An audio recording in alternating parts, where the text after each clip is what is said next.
So I'm really hoping that this camera will not show a big bear charging down the trail at me, because about a quarter-mile back or so, maybe a half, I passed a pile of very, very fresh bear droppings, which is always exciting when you're out alone in the dark without an adequate weapon, except maybe your confidence.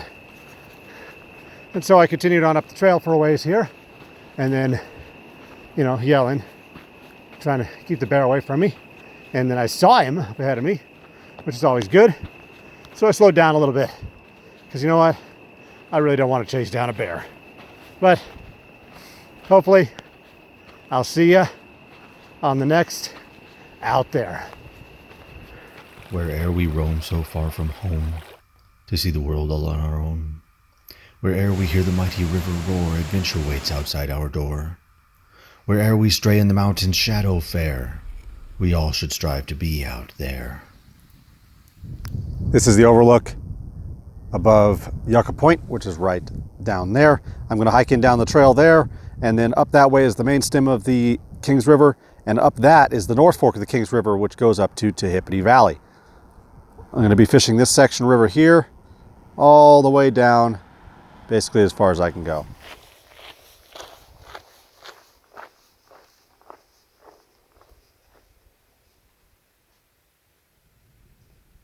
There we go. We are hiking down the Yucca Point Trail to the South Fork of the Kings River, and the Middle Fork of the Kings River have a confluence just upstream of where this trail hits the river. At least I believe that's what happens. And so I figure it's about a 2-mile hike, and I'll be at the river and we'll see what we're going to get once we get there. I've never been here before, so this is all a new adventure. When I get down there, I'll decide whether I want to go up the North Fork, or correction, if I want to go up the Middle Fork, or if I want to go down the South Fork. So once we get down here to the bottom, we'll take a look, see what we get. We made it to the bottom of the Yucca Point Trail, and today I've got quite a bit more gear than I would normally carry, partially because I'm doing more video now, so I have to carry the video equipment that I bring with me, which is really not much. I've got my GoPro 5 with all the weird bits and pieces that go with that, and some other attachments, the chest rigs and things like that. But I'm trying out this new pack, and I've actually had this pack for a while, and it's a waterproof dry bag pack. And the idea is that if I am wearing this and I fall in the river while I'm crossing it, all my gear doesn't get wet. And I'm carrying extra gear today because anytime I end up in a remote canyon like this, something might happen. I might end up spending the night. I don't plan on it, but it's happened before where I've been out really late. I've never actually had to spend the night, but it's been close. I always carry a flashlight for that reason. Absolutely essential to have a flashlight with you when you come down into these deep canyons. You never know really what's going to happen. It's a good signaling device. If you get stuck somewhere, you can signal the searchers in the dark. And I was on the search and rescue team here in Fresno for a while, and I know they look in the dark, which is a cool setup. So I've got that. I'm running my Scott STS 5-weight as usual, my favorite rod. I've got my Teton 5-weight fly reel rigged up with my nymph and streamer combo rig, and you can check out a video on how to set that up here. And I'll try and put up a video also, which I'll probably shoot today separately, on exactly how this works. So stay tuned for those. I've got a larger fly box than normal because it's got a full setup in here. I've got wet flies, dry flies, and all my big streamers in that box.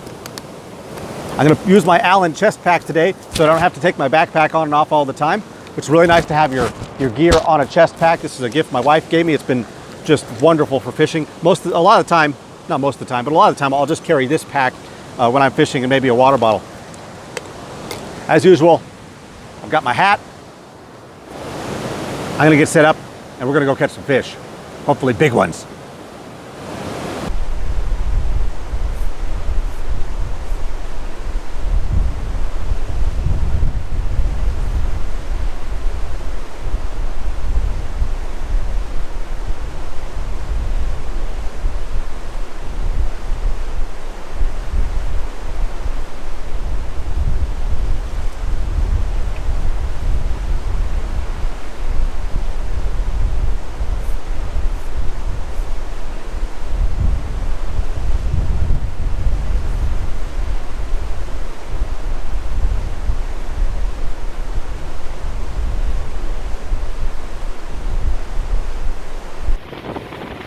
don't think it's particularly visible, and it's super windy out here, so it's hard to hear. But there is a big fish right on the edge of that shade. And then I've seen a couple other smaller ones buzzing around as well. So there's a bunch of fish right in this hole here. The water kind of eddies back around here off of this big current, comes down and it eddies around. And there's definitely some fish in there. There's one though that looks like he's, I don't know, maybe 20 inches. It's right under the edge of that shade there. I kind of can't really see him anymore.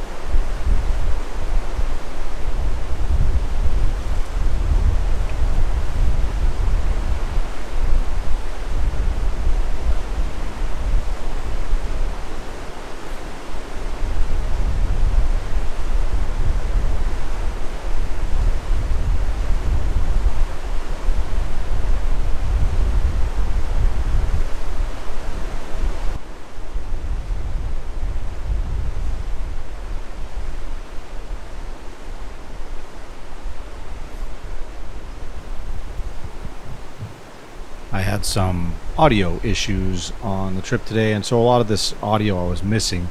Unfortunately, on this particular shot here, I catch quite a large fish, and as you can see here, and there's no sound at all.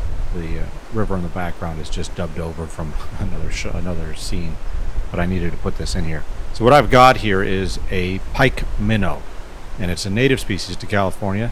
It's a pescivorous fish, means it eats other little fish, so it loves big streamers. And they've usually got about one good run in them. You hook them, and then they take off like crazy, and then that's it. They're wimped out and don't do anything. But they're big, and as you can see here, I'm dragging in quite a large fish by the bend in my rod. And I need to start carrying a net to help out with some of these things, because it's really hard to pick up a fish sometimes and take the shot. Now, a lot of people just take and kill these fish, throw them on the shore, because they don't like them eating the smaller fish. But I have trouble killing the native species, whether I think it hurts my fishing or not. As you can see here, that's a good solid fish that I can't seem to get a hold of in about the 24-inch range. It's a beast. And you hit that streamer, and that streamer is over 4 inches long. It's just a monster. So I'm going to bring it up here and then talk at the camera for a moment, but you can see how big that beast is. It's a solid fish. I saw a couple more of these that were even bigger than this dead on the shore, where other people had caught them and tossed them up there, which I think is a bit unfortunate, but that's life. And, this guy seemed to be totally fine when I tossed him back in the river. So I'm sorry I didn't have any audio on that, but there you go. That is a pike minnow. Some people call them a squaw fish, and they are fairly common in California rivers.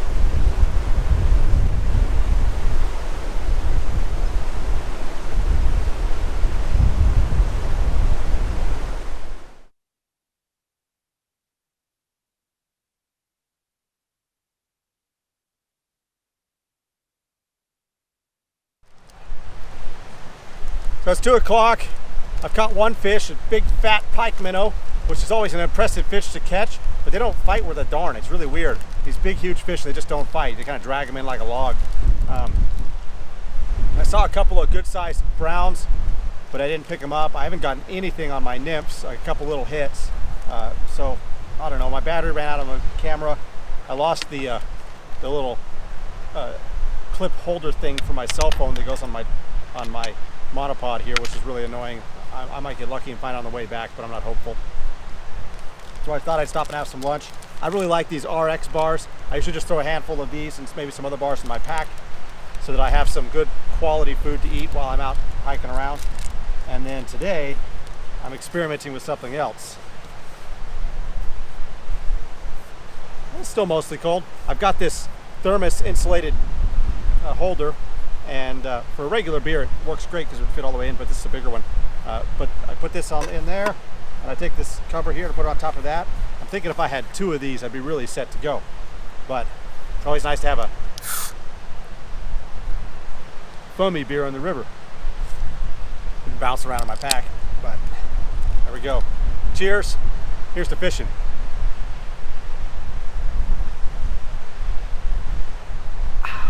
Yeah, a bit foamy. So gonna have some lunch. We'll get back to fishing.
Fat and healthy.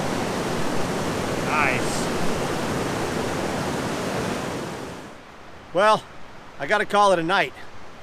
I didn't catch as many fish as I was hoping. I was really hopeful for this spot because it's kind of hard to get to. But I missed a couple of nice browns. I got that monster squawfish, which is just a total beast.